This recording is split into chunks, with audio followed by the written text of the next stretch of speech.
Hello and welcome to Sports Fan Entertainment. 32 teams, 32 days, and today we're talking about the Cleveland Browns, one of the most anticipated teams for the 2019 NFL season. A lot of additions to the Cleveland Browns this past offseason. Will they actually live up to the hype? We're going to discuss it today. So let's start by talking about the Cleveland Browns strengths, and there are a number of them, so let's go through them quickly. Let's start with the running backs. Now this will primarily be a strength for the second half of the season and potentially the playoffs if they make it. But you look at this trio on paper, okay, and I emphasize on paper, of Nick Chubb, Kareem Hunt, and Duke Johnson, and you absolutely have to love this trio.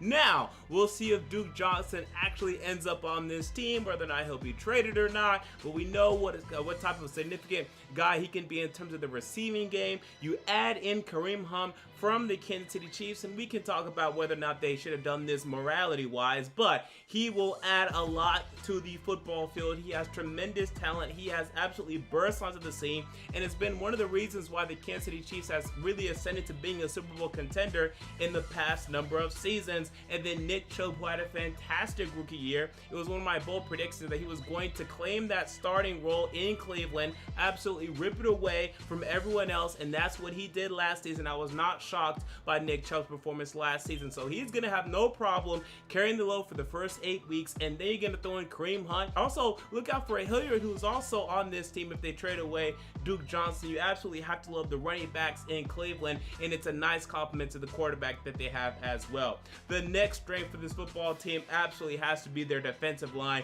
and it is headed by Myles Garrett. I was the biggest Myles Garrett fan coming out of college, coming out of Texas A&M in that 2017 NFL draft, and how could you not be? The guy was an absolute beast coming out of college. You look at him physically, you know he's a beast. You look at his character, you know he's a guy that works hard. He's still putting in the work. It's unfair the amount of talent that this guy was born with. If he just puts 50% on the football field, he's going to be an absolute stud, and you're seeing that now. 13.5 sacks last season. Some people believe he's going to have 20 plus this upcoming season. I won't say that, but last season I told you he was going to have over 12 sacks. He ended up with 13.5. This guy's an absolute stud. I want to see him do more in terms of run defense, but if he just keeps rushing the passer like that, who cares? Let's see more of that from Myles Garrett. But then you also add in Sheldon Richardson at the defensive tackle position.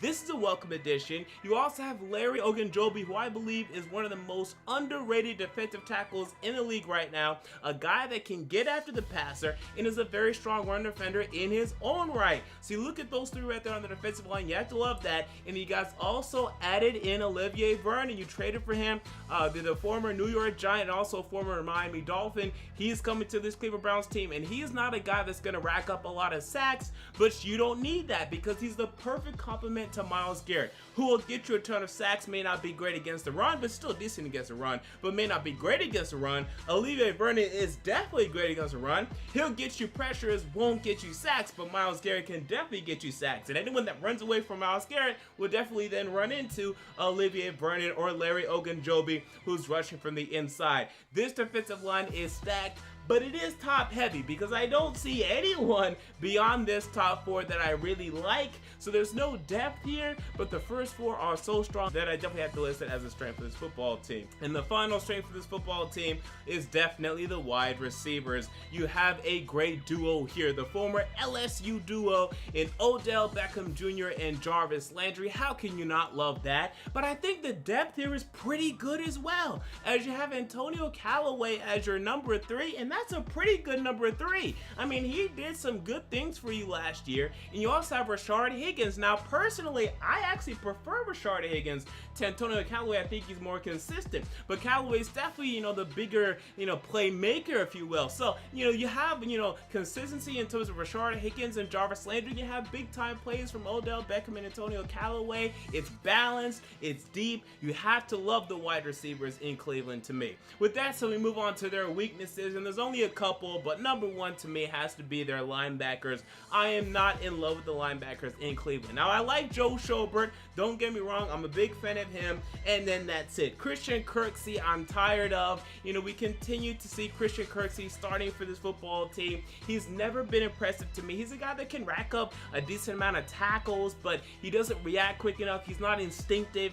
He's not a good linebacker in this league to me. He hasn't been ever since he entered this league. So I'm not a fan of Christian Kirksey. And then that's pretty much all we have. Jannard Avery, he plays strong side linebacker, sometimes comes down and rushes the passer, but he has definitely not been a very impressive guy in his own right. So the linebackers definitely do not impress me outside of Joe Schobert. And I also look at the offensive line, and the offensive line is not very good. Now, they do have some good players there. You do have J.C. Treader at the center position. You do have Joel Bitonio at the left guard position. I love those. Outside of that, I don't like this offensive line. You look at Greg Robinson at left tackle, the former St. Louis Ram, a guy that was an absolute bust for that football team. And last season, he was able to come in and he was able to do some decent things for you at the end of last season, right? And he helped you win some games. And you guys got a little hot late in the season, but I still saw a lot of struggles from him. Baker Mayfield really bailed him out time and time again. This is not a starting left tackle in this league. He's nothing more than a band-aid, and I really wish the Cleveland Browns would have addressed this need this offseason. They had the money to do it. They had the draft capital to do it, at least in the second or third round, and they just chose not to. I really think that was unfortunate. And then Chris Hubbard at right tackle, again, I'm just not really impressed there. So I definitely think this offensive line needs work. I don't think they invested enough in it. And right guard right now is a huge question mark, as Austin Corbett is scheduled to start, but he's a guy that came into this league preparing to play center, and then he really hasn't found a position of which he's been really good yet. So the offensive line is definitely a weakness for the football team. But despite this weakness, Baker Mayfield was able to stand in the pocket last season and deliver the football, and they were able to run the football with Nick Chubb. Definitely not with Carlos Hyde, but with Nick Chubb last season. So although this is a weakness for this team, it really didn't show much last season, so maybe it won't show much this upcoming season as well. With that, so we move on to my statistical projections for the Cleveland Browns. We'll begin with quarterback Baker Mayfield. 4,400 passing yards, 31 touchdowns, 13 interceptions, and a 95.0 passer rating. I have high expectations for Baker Mayfield. Now, some people have him scheduled for 5,000 passing yards. I'm not willing to say that, but as a team, I believe the Browns had 4,200 passing yards last season, so 4,400, I think, is a good estimate here. It could be 4,500, 4,600, but I'll, account for the, possible minor injury or something like that, but I think he's gonna have a great year. Maybe not many more touchdowns than he had last season, because 27 is pretty damn good.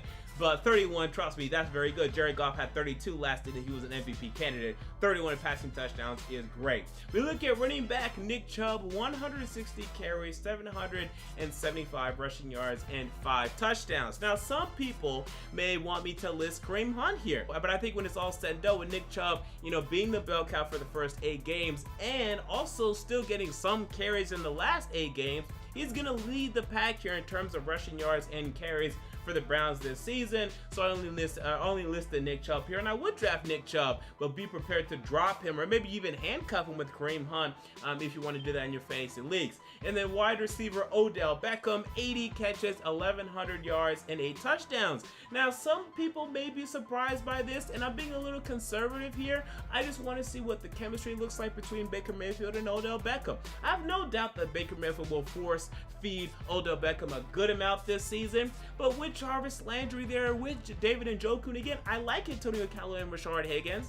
I wonder, if Baker Mayfield would get Odell Beckham to that 13, 14, 1,500 yard number that I know he wants. I know he wants that. I have my doubts. I think Baker's going to want to spread it around a decent amount, but make no doubt about it, Beckham will lead the pack. So I have him down for 1,100 yards. With that, so we move on to my bold predictions for the Cleveland Browns this season.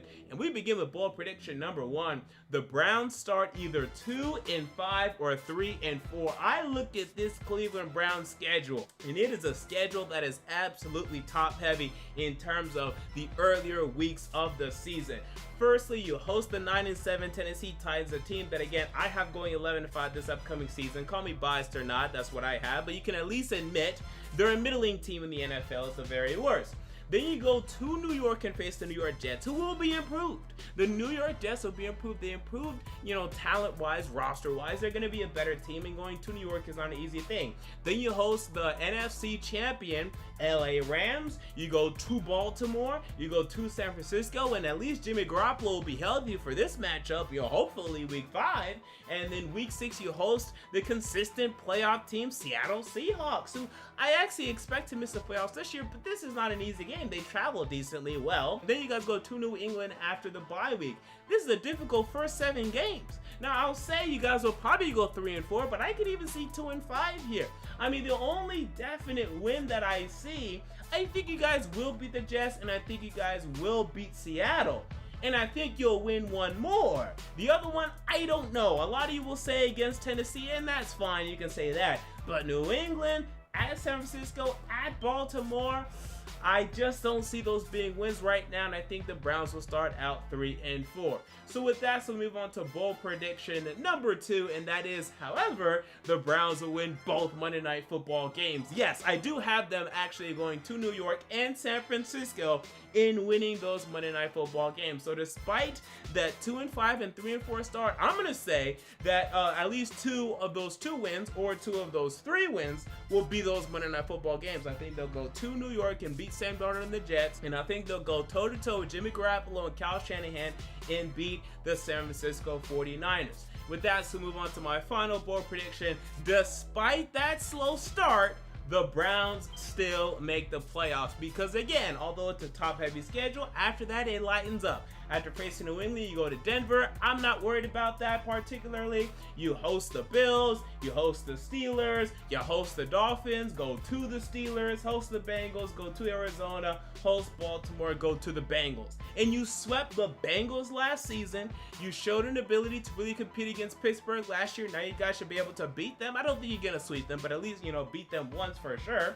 Beating the Dolphins and the Cardinals, I mean, that's not a big task. The Bills, no. So I think you guys will definitely catch fire. Then again, you look at the makeup of this team. You look at, incorporating Odell Beckham, bringing back Kareem Hunt. When all these pieces begin to gel together, when the chemistry gets going, when the chemistry gets flowing, that's when this team is really going to pick up speed. And they're a young team, so they're going to have low lows and high highs. And I think those low lows will be early in the season. A lot of people are going to be railing on them, saying that, oh, what a disaster, what a disappointment. But they're going to pick things up, they're going to get going, and they will make the playoffs to me.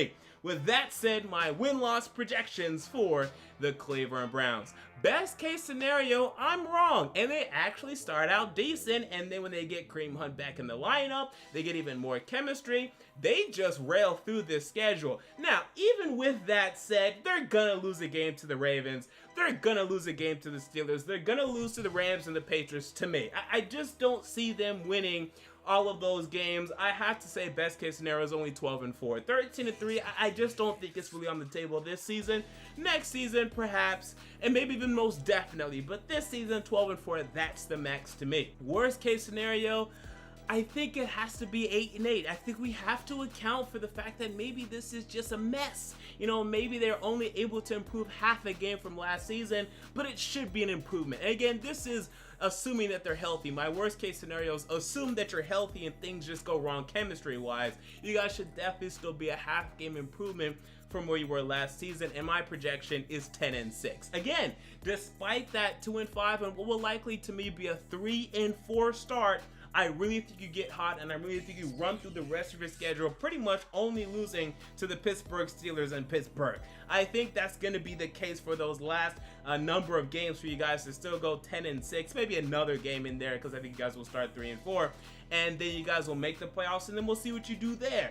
But I like the Cleveland Browns this season. I mean, how can you not, with the addition of Odell Beckham, with the addition of Sheldon Richardson, and keeping Freddie Kitchens, promoting him to head coach, this looks like a playoff-bound team in 2019. So with that said, those are my thoughts on the Cleveland Browns in 2019. What are your thoughts? Comment down below. I want to know.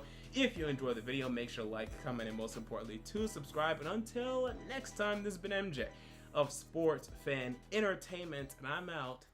See you all later.